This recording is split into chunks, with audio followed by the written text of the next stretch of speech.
چې بی خدایا محبت کوي عباس دی شیطانی او نفسانی هوا هواس دی چې بی خدایا محبت کوي عباس. قدرمنو اوریدونکو ستاسو پام راړو د الحاج مولوي محمد یاسین فهیم صاحب و اصلاحي بیان ته په دې هیله چې د پای تر شېبو راسره مل واوسئ. چې تعلقې هیڅ د خدایه سره نه وي حب په مثل د ګنګیو او مګس دی شیطاني او نفساني هوا هواس دی. بسم الله الرحمن الرحيم الحمد لله رب العالمين حمد الشاكرين الصلاة والسلام على سيد الأنبياء والمرسلين سيدنا ونبينا وشفيعنا ومولانا محمد وعلى آله وأصحابه الطيبين الطاهرين. قدرمنو اوریدونکو د ژوند د لارې د خپرونې مینوالو په سلامونو او نیکو هیلو مو لمانځم. ستاسو روغتیا او خوشحالي د پاک رب نه غواړم. دا دی زه محمد یاسین فهیم د ژوند د لارې د خپرونې په وړاندې کولو کې ستاسې په خدمت کې یم په دې هیله چې دا خپرونه ستاسو د پام وړ وګرځي. صحیح احادیث چې هغه باندې البته اعتماد او استناد کیږي د هغو ټولو حاصل دا دی چې د دنیا د خاتمې په وخت کې او د قیامت نه په مخکې زمانه کې په دې مسلمان امت باندې به د هغه دور حکومتونه او د هغه دور حاکمان داسې ظلم او جور او بدبختی به په دیو باندې شروع کړي چې په مسلمان امت باندې به دا لویه او فراخه ځمکه تنګه شي او هر طرف ته چې روانیږي هلته به ظلم او جور او ستم وي. نو په دغه وخت کې به الله رب العزت په دې امت کې د بعضې روایاتو مطابق د محمد رسول الله صلی الله علیه وسلم د نسل نه یو مجاهد انسان پیدا کړي او د هغه په مبارزې او د هغه په پاڅون به الله رب العزت داسې یو انقلاب راولي چې د دنیا نه به ظلم او بې انصافي او بې عدالتي ختمه شي. هره خوا به امن و امان او انصاف شروع شي او د الله رب العزت له طرفه به هم په دغه وخت کې غیر معمولی برکات راښکاره شي، یعنی هغه برکات چې په مخکې زمانه چا نه ولیدلي. آسمان نه به د ضرورت مطابق بارانونه کیږي او د ځمکې پیداوار به هم زیات شي او د کوم مجاهد انسان په ذریعه چې الله رب العزت دا انقلاب راولي د بعضې روایاتو مطابق د هغه نوم به محمد وي او د پلار نوم به عبدالله وي او مهدي به د هغه لقب وي او الله رب العزت به د ده په ذریعه باندې د بندگانو نه د هدایت کار اخلي. حضرت ابی سعید الخدری رضی الله تعالی عنه د محمد رسول الله صلی الله علیه وسلم نه روایت کوي، فرمایي قال رسول الله صلى الله عليه وسلم ينزل بأمتي بلاء شديد من سلطانهم حتى يضيق الأرض عنهم فيبعث الله رجلا من عترتي فيملأ الأرض قسطا وعدلا كما ملئت ظلما وجورا يرضى عنه ساكن السماء وساكن الأرض تدخر الأرض شيئا من بذرها لا تدخر الأرض شيئا من بذرها إلا أخرجته ولا السماء من قطرها إلا سبته ويعيش 7 سنين أو 8 سنين أو 9 رواه الحاكم في المستدرك. حضرت ابو سعید خدری د رسول الله صلی الله علیه وسلم نه روایت کوي چې پیغمبر علیه الصلاة والسلام وفرمایل چې په آخرینی زمانه کې یعنی هغه زمانه چې قیامت ته ډیره نږدې وي زما په امت باندې به د حکومت د خاوندانو لخوا سخت مصیبتونه راځي تر دې پورې چې د الله رب العزت لویه ځمکه به په هغوی تنګه شي. د هجرت او د فرار لار به هغوی ته هم نه وي. چیرته چې مسلمان وي هغه به په کړاو او په ظلم او په بدبختی کې ژوند کوي او د وخت حاکمان به تل لپاره هغه د خپل ظلم او بربریت لاندې ساتي. دغه وخت به الله رب العزت زما په نسل کې یو سړی او یو مجاهد را پاڅوي او د هغه د مبارزې او د هغه د کوششونو په نتیجه کې به الله رب العزت داسې یو انقلاب راولي چې د الله رب العزت ځمکه څنګه چې د ظلم نه ډکه شوې وه دغسې به الله رب العزت د انصاف او د عدل نه ډکه کړي. او هغه مخلوقات چې په آسمانونو کې ژوند کوي هغوی به هم د دې مجاهد نه راضي وي او هغه مخلوقات چې په ځمکه کې ژوند کوي هغوی به هم د دې مجاهد او د دې مهدي نه راضي وي او د الله رب العزت برکات به هم په ځمکه باندې راښکاره شي. هغه برکات د الله رب العزت دا دي چې کوم شی څوک په ځمکه کې کري ځمکه به یې ځان ته نه ذخیره کوي، هغه به راښکاره کوي، شنه کوي به او همدارنګه آسمان به خپل برکات او د خپل قطرات او بارانونه نه ساتي، هغه به هم الله رب العزت د ضرورت مطابق راوروي او دا مجاهد بنده به 7 کاله د راوي شک ده یا 8 کاله یا 9 کاله ژوندی وي او ټوله ځمکه به د عدل او د انصاف نه ډکه کړي. زموږ محدثینو د دې حدیث په تشریح کې لیکلي دي او تقریبا هغه بل حدیث چې ځینې نورو محدثینو بیان کړی دی چې رسول الله فرمایلی اسمه اسمی و اسم ابیه اسم ابی، د هغه نوم به زما نوم وي یعنی نوم به محمد وي او د هغه د پلار نوم به زما د پلار نوم وي یعنی نوم به د پلار عبدالله وي خو د هغه لقب به مهدي وي. د دې دواړو حدیثونو کې د مهدي لفظ نشته. هغه حدیث چې مخکې ما ولسته او دا اوسنی حدیث خو د نورو روایتونو په رڼا کې دا موږ ته معلومیږي چې مراد ترې مهدي دی، د هغه نوم به محمد وي او لقب به مهدي وي. په دې حدیث کې د حضرت مهدي زمانه 7 کاله یا 8 کاله یا 9 کاله بیان شوې ده خو د حضرت ابو سعید خدري رضی الله تعالی عنه په یو بل روایت کې چې هغه ابو داود روایت کړی د ده د حکومت زمانه صرف 7 کاله بیان شوې ده، نو کیدای شي چې په هغه حدیث کې 7 کاله یا 8 کاله یا 9 کاله بیان شوي هغه د راوي شک وي. همدارنګه په بل حدیث کې حضرت ابو سعید الخدري رضی الله تعالی عنه د محمد رسول الله صلی الله علیه وسلم نه روایت کوي او فرمایي قال رسول الله صلی الله علیه وسلم المهدی مني اجل الجبهه اقنى الانف يملا الارض قسطا وعدلا كما ملئت ظلما وجورا يملك 7 سنين. ابي سعید خدري د محمد رسول الله نه روایت کوي چې پیغمبر علیه الصلاة وسلام وفرمیل چې مهدي به زما په اولاد کې وي او د هغه به پلن او فراخه تندی وي چې هغه به پړکیږي او د هغه به دنګه او اوچته پوزه وي، هغه به ټوله دنیا د عدل او انصاف نه ډکه کړي څنګه چې هغه دنیا د ظلم او ستم نه ډکه شوې وه او هغه به 7 کاله حکومت کوي. د پیغمبر علیه الصلاة وسلام په دې حدیث کې د داسې 2 نښو ذکر شوی دی چې هغه په نظر راځي. اول دا چې روښانه او پلن تندی به وي او دویم دا چې د هغه پوزه به اوچته او دنګه وي او دا دواړه څیزونه د انسان په ښکلیوالي او په ښایست باندې دلالت کوي. د کوم انسان چې تندی پلن او د هغه تندی ښایسته وي او همدارنګه د هغه پوزه دنګه او اوچته وي نو هغه انسان به خامخا ښایسته وي. او دا دواړه نښې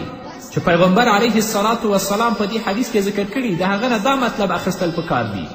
چې هغه به ډیر ښکلی او ښایسته وي لکه څنګه چې پیغمبر علیه الصلاة وسلام موږ ته په خپل لارښوونو کې دا بیان کړي دي. او نور صفتونه یې هم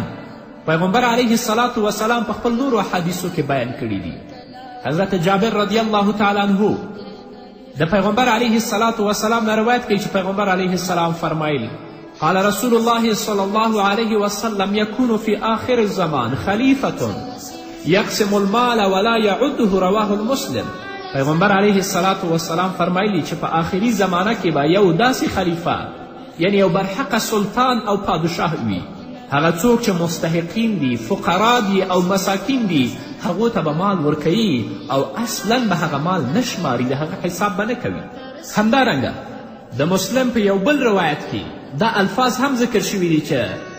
هلته پیغمبر علیه الصلاة وسلام دا فرمایي چې هغه به مال تقسیموي، هغه څوک چې مستحقین دي او هغه څوک چې واقعا اړتیا لري د دې کومک او د دې مرستې ته هغوی سره به مرسته کوي، خو بالکل به خپل مرسته او خپل ورکړه به په خلکو باندې نه حسابوي او نه شماروي. د دې دواړو احادیثو نه دا معلومیږي چې په هغې زمانه کې به دا مجاهد انسان د ظلم او د ستم او د بې انصافي په مقابله کې مبارزه او پاڅون کوي چې د هغه د کوشش په مقابل کې به الله رب العزت ټوله ځمکه په عدل و انصاف سره همواره کړي او الله رب العزت به غیر معمولی برکات د ځمکې او د آسمان نه په دې خلکو باندې راوروي. همدارنګه بل حدیث د پیغمبر علیه الصلاة وسلام دی چې حضرت ام سلمه رضی الله تعالی عنها د پیغمبر علیه السلام نه روایت کوي. هغه فرمایي سمعت رسول الله صلی الله علیه وسلم المهدی من عطرتی من اولاد فاطمه رواه ابو داود. ام المؤمنین حضرت ام سلمه رضی الله عنها د پیغمبر علیه السلام نه روایت کوي، فرمایي چې ما د رسول الله نه اوریدلی دي چې پیغمبر علیه السلام وفرمیل چې امام مهدی زما د اولادی او زما د نسل نه دی او زما په اولاده کې به هغه د حضرت فاطمه رضی الله تعالی عنها د اولاد نه وي. همدارنګه ابو اسحاق فرمایي قال علی ونظر الى ابنه الحسن ابن هذا سید كما سماه رسول الله صلى الله عليه وسلم وسيخرج من صلبه رجل يسمى باسم نبيكم يشبهه في الخلق ولا يشبهه في الخلق ثم ذكر قصة يملأ الأرض عدلا رواه ابو داود. ابي اسحاق فرمایي چې حضرت علی کرم الله وجهه خپل زوی ته وکتل، حسن ته، او وی فرمایي چې دا زما زوی سید او سردار دی لکه څنګه چې محمد رسول الله دې ته سید ویلی دي، او الله رب العزت به د ده د نسل نه داسې یو انسان او مجاهد راباسي چې د هغه نوم به د ستاسې د پیغمبر نوم وي، یعنی نوم به محمد وي،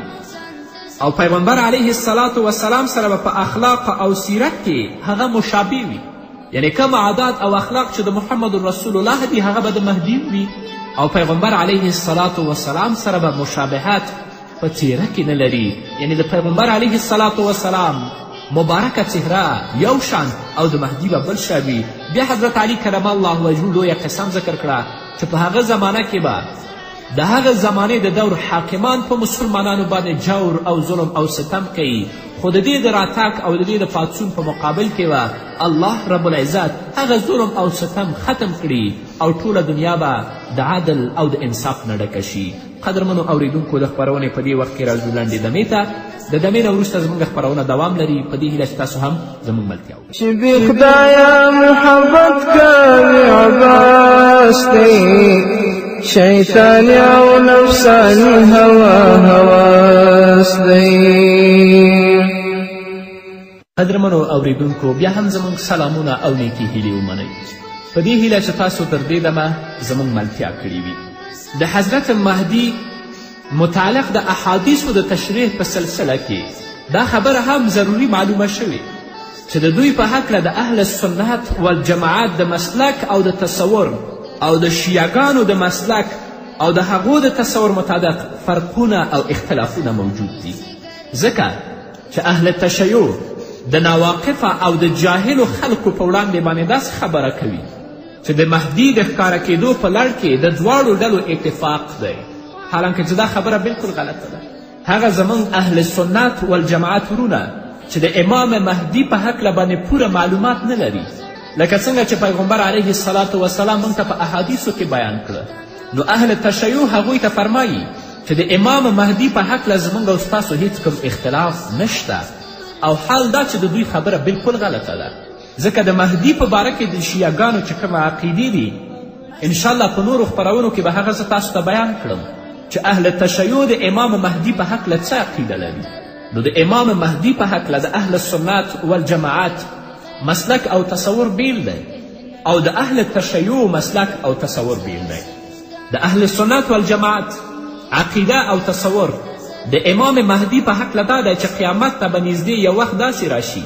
چې دنیا به د ظلم او ګناهونو او سرکشونو نه داسې ډکه شي چې د ایمان خاوندانو باندې به الله رب العزت دا لویه ځمکه تنګه کړي. نو هغه وخت به په مسلمان امت کې یو مجاهد بنده راپاڅي چې خصوصیات او صفات یې موږ په احادیثو کې ذکر کړل، او د الله رب العزت به هغه سره خاص امداد او کومک وي، او د ده د کوشش او جد و جهد په واسطه به الله رب العزت دا کوم ظلم او زیاتی چې په دنیا کې ده به ټول ختم کړي، پور عالم کې به اسلام، انصاف او عدل قایم شي، او د الله رب العزت له طرفه به آسمانی او ځمکني برکتونه راښکاره شي.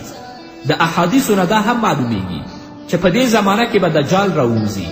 چې زموږ د دنیا د ټولو نه لویه او آخري فتنه او د ایماندارو دپاره سخت امتحان او ازمیښت دی. دغه وخت به د خیر او شر ترمنځ زبردست کشمکش او مقابله وي. د خیر او هدایت مشر به حضرت مهدي وي، د شر او کفر علمبردار او بیرغ به دلته د دجال په لاس کې وي. بیا به په هغه زمانه کې حضرت عیسی علیه السلام را نازل شي، هغه به راښکته شي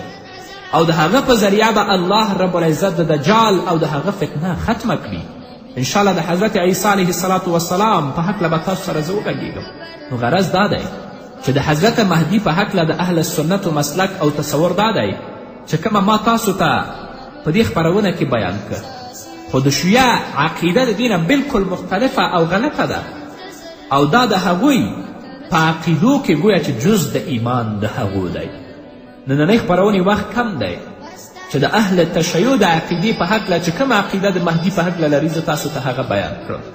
نو قدرمنو اوریدونکو، مسلمانانو ورونو او خویندو، نن ورځ چې موږ او تاسې دا زمانه وینو، دا ظلمونه او دا بدبختیانې چې په مسلمانانو باندې روان دي، په اسلامي ټولنه کې چیرته چې مسلمان دی هغه مظلوم دی،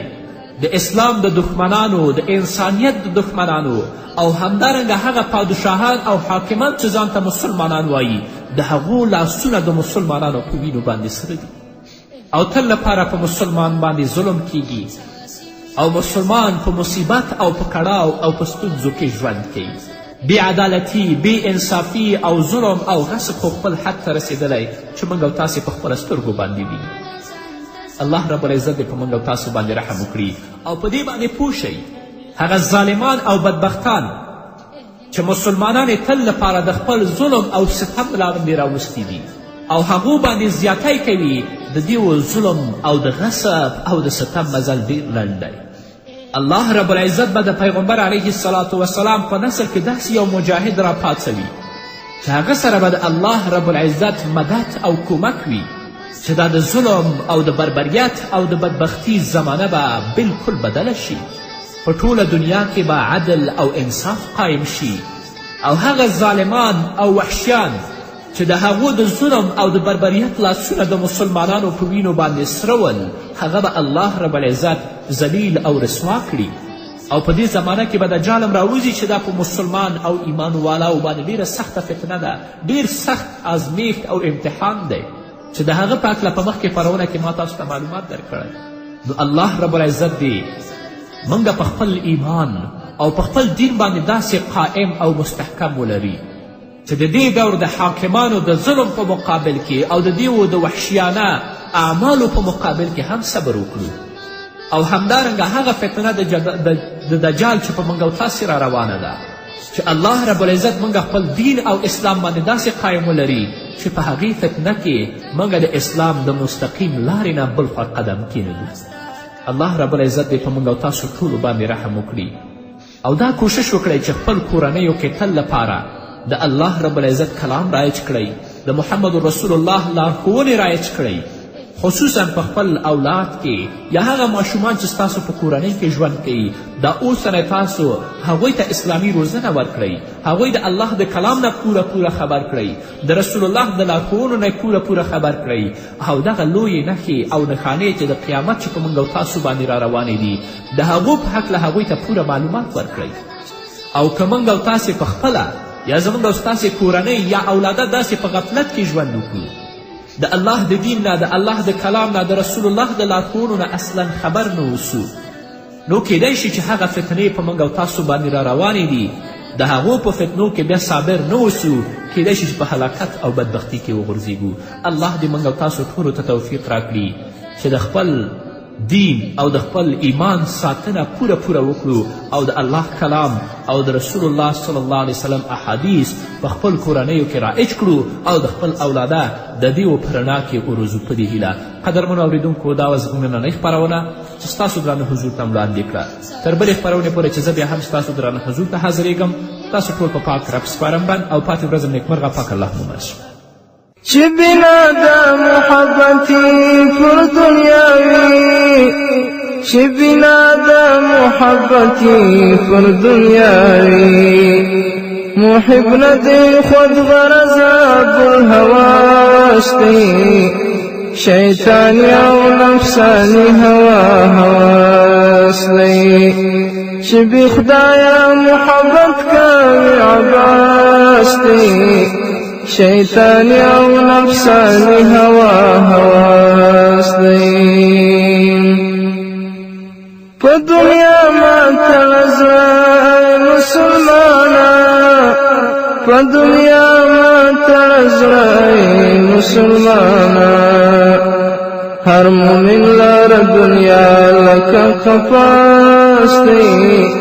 شیطانی او نفسانی هوا هواس دی چې بی خدایا محبت کوي عباس دی شیطانی او نفسانی هوا هوا